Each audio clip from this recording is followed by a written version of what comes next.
ये जो माताएं कार्तिक स्नान करती हैं, एक मास कार्तिक में तारों की छाया में जो स्नान किया जाता है, ये पुत्र की दीर्घायु के लिए किया जाता है।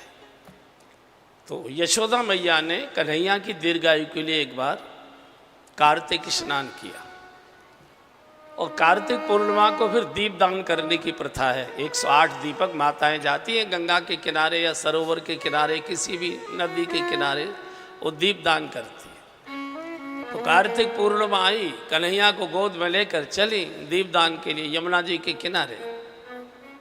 तो माताएं बच्चों को खेलने छोड़ देती हैं, वो भी अपनी पूजा में लग जाती है और बालकों को बालू में खेलने में और पानी में खेलने में बहुत आनंद आता है। तो कन्हैया ने देखा कि मैया तो दीपक जलाने में और प्रवाहित करने में व्यस्त है, इसका ध्यान नहीं है। तो ये पानी में घुस गई यमुना जी में, छप छप करके खेलने लगे। तो कन्हैया ने देखा कुछ दीपक तो बहकर आगे तक चले गए, लेकिन कुछ दीपक मेरे चारों ओर घूमने लगे, चक्कर काट रहे किनारे पर, बह नहीं पाए। तो जो बह नहीं सके तो माँ की ओर देखा कि माँ का ध्यान तो नहीं है, तो माँ तो अपनी पूजा में लगी थी। तो जो दीपक नहीं बह सके उनको बुझाया, यमुना जी में डुबकी लगाकर अपनी झोली में डाल दिया। ऐसे 35-40 दीपक कन्हैया ने अपनी झोली में भर लिए। पूजा हो गई, वो चलो बेटा। और जैसे ही कन्हैया को गोद में लिया तो बगल मोटी चुप थैली में दीपक।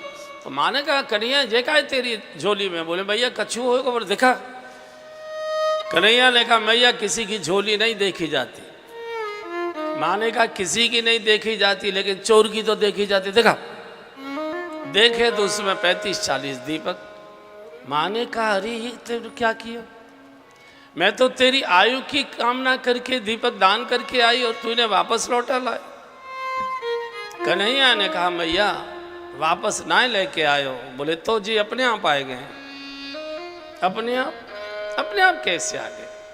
कन्हैया ने कहा जो तुम दीप दान कर रही थी तो कुछ दीपक तो यमुना जी के प्रवाह के साथ आगे बहकर चले गए। ये बेचारे बह नहीं पाए, बहाव छोड़कर ये मेरे चारों ओर चक्कर लगाने लगे।